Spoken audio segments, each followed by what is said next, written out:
यह कल्याणी कुंभ का अवसर वाद, जल्प, संवाद, वार्ता, यज्ञ, अनुष्ठान, अर्चना के अवसर प्रदान करता है। श्रीमद् भागवत कथा एक संवाद है।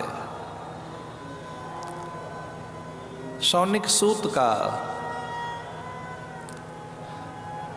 श्री हरि नारायण और चतुरानन ब्रह्मा का, देवादिदेव महादेव और उनकी अर्धांगिनी पार्वती का, इसमें अनेक ऋषियों के संवाद हैं।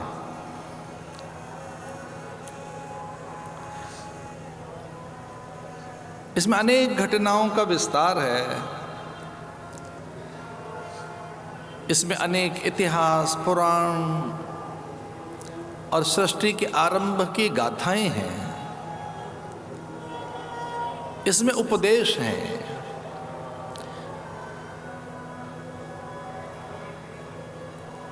इसमें अनेक प्रश्न हैं।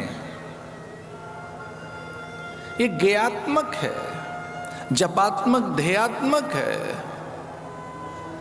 इसलिए सत्पुरुषों का कहना है ये ग्रंथ घटनात्मक है। चूंकि इसमें उपदेशों की प्रचुरता है तो सत्पुरुष कहते हैं ये उपदेशात्मक है। ये ज्ञेयात्मक है, लयात्मक है, ध्येयात्मक है। चूंकि इसमें अनेक गीत हैं, वेणु गीत, युगल गीत, भ्रमर गीत, गोपी गीत और स्वयं अनेक गीताएं इसमें समाहित हैं। गर्भ गीता, हंस गीता, पांडव गीता, कपिल गीता, इसमें गीता समाहित है। इसलिए ज्ञेयात्मक है। स्तुति कैसे करें? चूंकि स्तुति से देव प्रसन्न होते हैं। स्तुति करते संवाद कैसे करें? अपनों से, प्रियजनों से, जो अज्ञात है, अनाम है, अमूर्त है, अरूप है, जो अव्यक्त है, अगम अगोचर है, जो दृष्टिगोचर नहीं होता, जो निर्गुण है, निराकार है, उससे कैसे संवाद करें? उसकी स्तुति कैसे करें?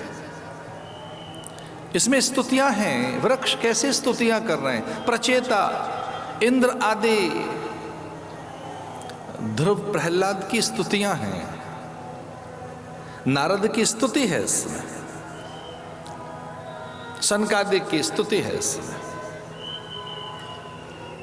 इसमें उपचार बताया, शिष्य किस प्रकार से स्तुति करे गुरु की, साधक किस प्रकार से स्तुति करे सिद्ध की, मुनियों का मौन भंग हो, किस ढंग से स्तुति की जाए कि उनकी समाधि खुले और उस समाधि का फल साधक को मिले। स्तुतियों का क्रम है कि किस ढंग से भगवान की स्तुति हो कि भक्ति सिद्ध हो और भक्त पर उनका अनुग्रह अथवा अनुकूलता की वृष्टि हो। लोभवशात नहीं कह रहा हूं, पर देव अनुदान कैसे अर्जित किए जा सके, देव अनुकूल कैसे हो, देव और पितरों की अनुकूलता कैसे प्राप्त हो सके। और ये विस्मित करने के लिए नहीं है बात, पर प्रकृति पर भी विजय और उसे वशीभूत कैसे किया जा सके। सकल प्राकृतिक अनुकूलताएं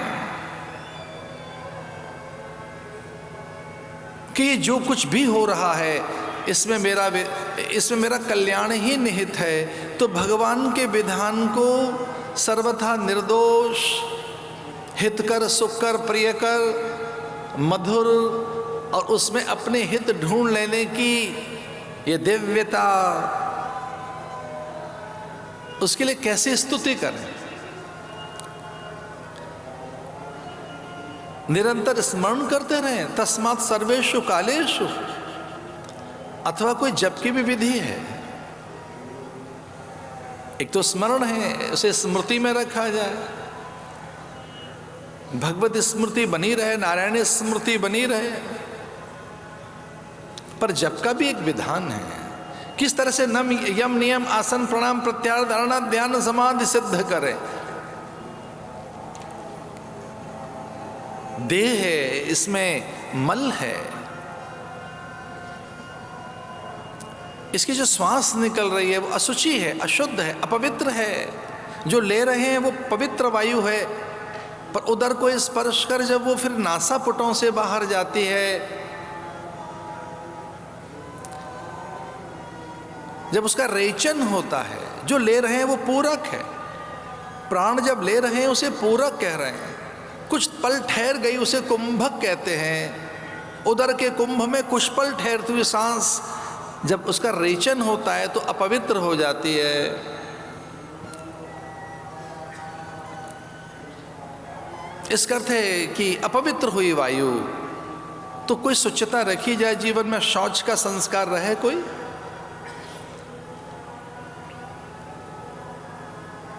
कुछ पल आंख मूंद लेने से भी असुचिता आती है, ऐसा तक कहा। दिन में निद्रा का निषेध है। दिन की निद्रा में अनेक प्रकार के रसों का संचरण होता है, अनेक प्रकार के हेय और अमान्य द्रव्य जागृत होते हैं। सुधीजनों ने कहा कि फिर स्नान हो, स्नान संभव नहीं है तो मंत्र हो, ध्यान हो। तो क्या शौचाचार कोई विधि है? बाह्यांतर सुचिता भागवत उसका उपदेश देती है, इसलिए उपदेशात्मक ग्रंथ है। जितनी सुचिता और पवित्रता की बात भारतीय संस्कृति में है, देह को लेकर, मन को लेकर, चित्त को लेकर कहीं नहीं है। मन की शुद्धि, सुचिता, चित्त की शुद्धि की, चिंतन की, पवित्रता की बात जितनी हमारी संस्कृति में कहीं नहीं है। ये केवल अन्न ही तो है सामने, पर ये अन्न प्रसाद कैसे बने? यद्यपि अन्न ब्रह्म है, अन्नो वै ब्रह्म, तो इस अन्न को प्रसाद कैसे बनाया जाए? पदार्थ को प्रसाद कैसे बनाया जाए? दृष्टि कैसे बने? संबंधों का निर्वहन कैसे हो? व्यवहार कौशल कैसे सीखें? जो विरोधी हैं, शत्रु हैं, उनसे कैसे व्यवहार किया जाए कि वे भी हमारे अनुकूल हो जाएं? इसके उपदेश हैं इसमें। इसलिए यह ग्रंथ उपदेशात्मक है, स्तुत्यात्मक है। इसमें अनेक युगों की घटनाएं हैं, इसलिए घटनात्मक है। इसमें अनेक आख्यान, उपाख्यान, रूपक, दृष्टांत, सिद्धांत, कथाएं, उपकथाएं हैं। इसमें अनेक उपाख्यान हैं, आख्यायिकाएं हैं। इसमें आख्यायिकाएं, कुछ थोड़ी आख्यायिकाएं। तो ये ऐसे कथात्मक है, ध्येयात्मक है, लयात्मक है, जपात्मक है।